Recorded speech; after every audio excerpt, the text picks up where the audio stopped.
Duelists, it is I, Hellgear.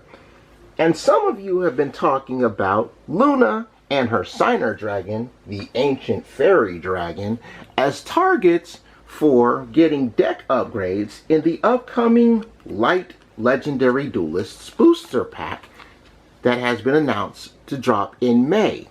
So we are going to talk about the ancient fairy princess and her cards in today's discussion. So, as always, remember to like, sub, and bell, and comment in the comment section below with your agreements, disagreements to what I may have to say, and your thoughts about this girl's deck. And let's get right on into it and talk about the cards of the ancient fairy princess. Yes, that's right. That's Luna's dueling name, the ancient fairy princess. So, in the anime, Luna was a very prodigal duelist, but she got sick from dueling. So Leo did most of the card work for her. And her signer dragon was actually kidnapped by the dark signer who had Z-Man the Ape King. But what exactly, other than ancient fairy dragon and Kuribon, were in Luna's deck of cards?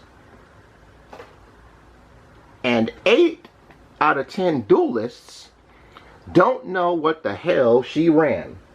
Luckily for you, I'm one of those few duelists that has a good majority of her cards. And I'm going to be talking about this.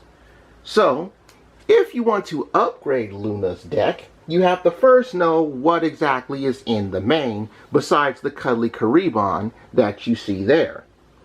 The other 1% of duelists, when I asked in these multiple dueling communities, other than Ancient Fairy Dragon and Kuribon itself, if you could name 3 cards in Luna's deck. And 1% of those duelists actually could. The rest didn't know what the hell she had, and the very few didn't know what her cards were by heart, but knew exactly how her deck ran.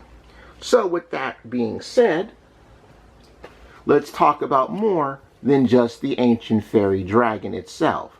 I don't have a Kuribon, unfortunately, but I do remember it having the effect of blocking damage and switching back and forth to the opponent. But that's why I have this, because the majority of her other cards I do have. So let's talk about what's in her deck. We already know that's in her extra deck. Thank you, Maze of Memories, for giving us this.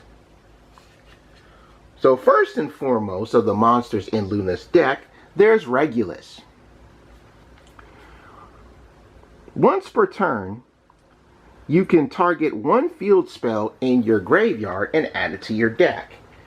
As a reminder to everyone who didn't know, Ancient Fairy Dragon was a field spell manipulator, using multiple in a turn, and that was the reason she was banned for so long, and the reason why her effects had to be re-errated for the modern time after being released. One of the actual field spells that was in her archetype is called Ancient Forest. Now, I personally do not have the Ancient Forest field spell, but we're going to look it up in real time. I'm on TCG Player. The next monster is Sunny Pixie. Sunny Pixie, she actually summoned in a duel during the anime. If this card is sent to the graveyard for the synchro summon of a light synchro monster, gain 1,000 life points. This is very synonymous to the way her deck actually runs. Another monster she used is Sunlight Unicorn. Once per turn during your main phase, you can reveal the top card of your deck. If it's an equipped spell, you can add it to your hand. If not, place it on the bottom of your deck.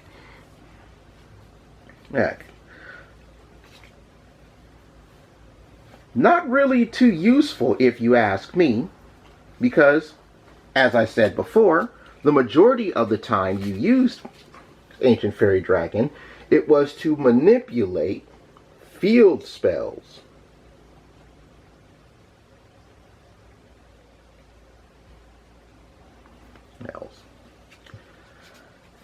Next up is another interesting card. This is just a reprint of it. It was originally a video game promo, and that is the Fairy King Truesdale.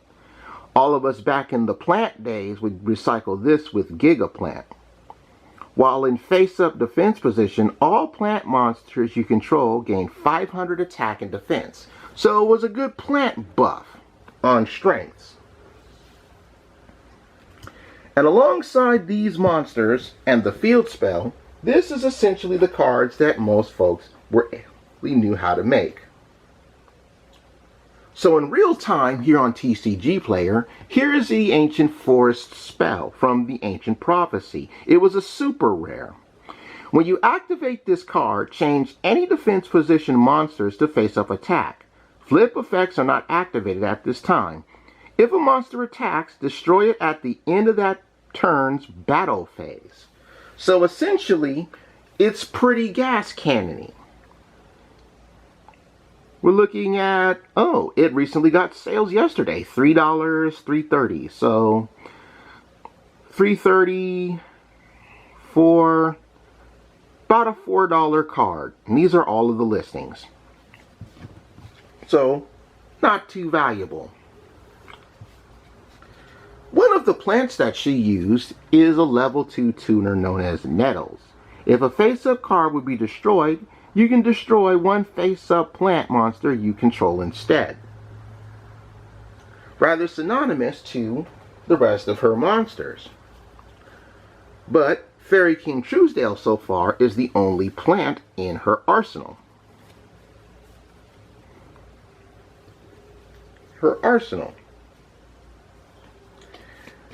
Next up is Dream Sprite. When attacked by your opponent's monster, select one other of your opponent's monster cards and designate it as the attack target, then calculate damage. So it redirected attacks, actually. Then, of course, there's Spore. Everybody knows how Spore works. She even ran one of Taya's cards, the Petite Angel, which is actually rather interesting. But it's not the only fairy that she ran. Aside from Sunny Pixie, she also ran the Dancing Fairies. Dancing Fairies give you 1,000 life points while it's in defense position during each of your standby phases. Next up is Fairy Archer. Yes, we know about these guys. During your main phase, you can inflict 400 damage to your opponent for each face-up light monster you control. This card cannot attack during the same turn you activate this effect. And only one Fairy Archer can have its effect activated per turn. So, we've got Healing and we have Burning. Ancient Crimson Ape is the next monster that she ran in her decks. When a monster you control is destroyed and sent to the graveyard, gain 1,000 life. I find it interesting how a good majority of these monsters are indeed light, but a few are not. We've got some wind in here, we've got earth as Nettles, and we have water in the Ancient Fairy Truesdale. The last monster that she ran is the Armored White Bear. Too bad that didn't get reprinted in Battles of Legend Chapter 1. If this card is summoned while a synchro monster is on the field, target a field spell in your graveyard and add it to your hand. If destroyed by battle and sent to the graveyard, or if this card in your possession is destroyed by an opponent's card effect and sent to the grave, you can special summon a level 4 or lower beast monster from your deck or graveyard outside of another Armored White Bear. Each effect is once per turn. So if it died, it could bring back either Regulus or Sunny Unicorn. Alright. And these wrap up the majority of the monsters used in her deck. Mind you, thanks to the field spell, if she did attack with her monsters, they would die at the end of the battle phase. So what other spells did she run? She ran Horn of the Unicorn. Remember, our good friend here, Sunlight Unicorn, actually can give equip spells. So if you reveal the Horn of the Unicorn, you could give it the Sunlight Unicorn and boost it up by 700 attack. So you have a 2500 attack point Sunlight Unicorn, or a 2400 attack point Regulus, or a 2500 attack point Armored White Bear. Just to give you the instincts of it. So in addition to the field spell, she also played the spell card Emergency Assistance. So what does this do? Activate during your main phase 2. Oh geez, a main phase 2 only card, huh? To special summon, ooh Jesus. To special summon a level 4 monster from your graveyard that was destroyed by a card effect and sent to the graveyard this turn. So, what this can do is, if your Sunlight Unicorn battled with the Ancient Force on the field and it died at the end of the battle phase, Emergency Assistance could bring it back. Spiritual Force is the last of her spells.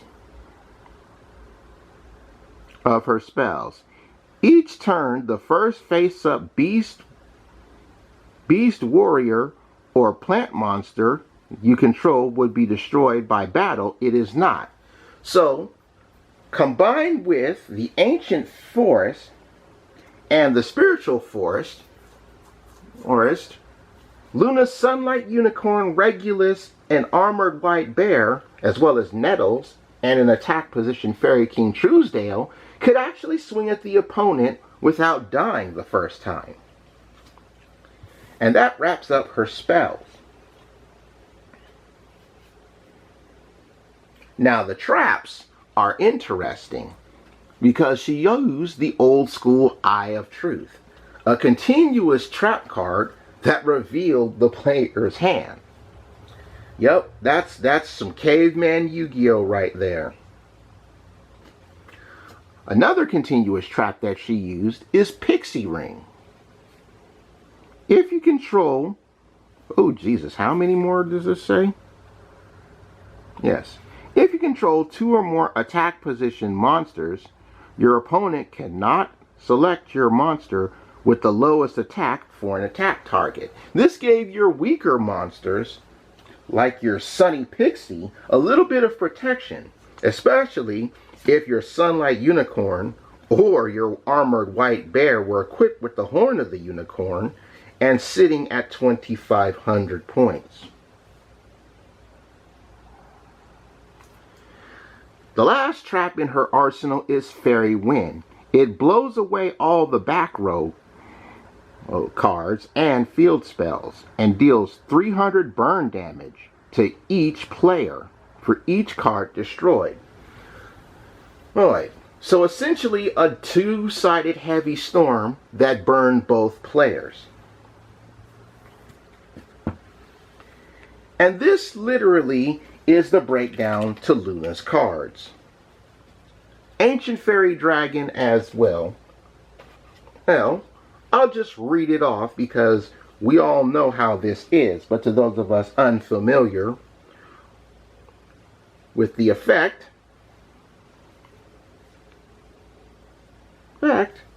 we'll just go back to this. Let me go back and get that sweet, sweet picture of Luna and her Ancient Fairy Dragon. Essentially, this lets you use a field spell once per turn and add or recycle a field spell. Remember, field spell manipulation is what made Ancient Fairy Dragon banned. Now that you have an idea of how her cards work, the first question is, how do you gain support when it comes to Luna's deck? Let me just... Oh. Okay, cool. I mean, at bare bones, her play style revolves around healing herself and not only trying to swing with a protection, but in the process, she wants to deal burn damage to you for your life. And when we look at decks that can stall or burn, they're not very effective in the long run. So the question is, which of these monsters in her deck are worth keeping as they are, and what needs to be upgraded? Like, how do we update each of these monsters?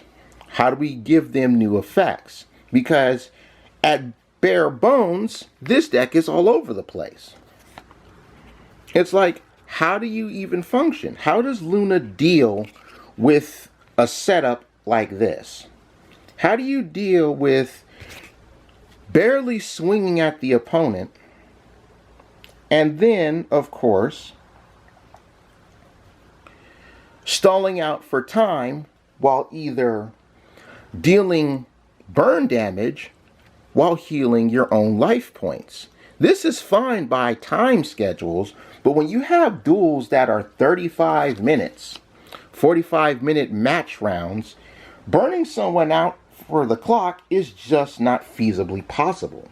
So, with this in mind, you're going to have to, in my opinion, rebuild Luna's archetype altogether. Similar to how Ishizu's fairies, her earth fairies, were remade. You know, Ajito, Zoga, Zoa, Keldo, Kelback. All of these monsters have to find some new life, because at face value, in addition to Kuribon itself and the ancient fairy dragon herself, the monsters of this deck are really not the business. Let's just call it what it is. But now that you know what her monsters did, and of course you know how her spells and her traps work, what do you think? What do you think? Is this a deck worth salvaging? If you would salvage this deck, how would you do it? If you would rebuild this deck from the ground up, how would you rebuild it? These are the things that Konami has to look into if you want to give Luna her just due when it comes to support for her deck. But that's all I'm going to say on this matter.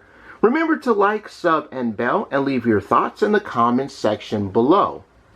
I'm looking forward to hearing what you might have to say on how to upgrade Luna's deck to those who want to see her get her much due updates in the Light Duelist pack coming this May. But for now, I take my cards to the box because I'm done. Bye-bye, everybody.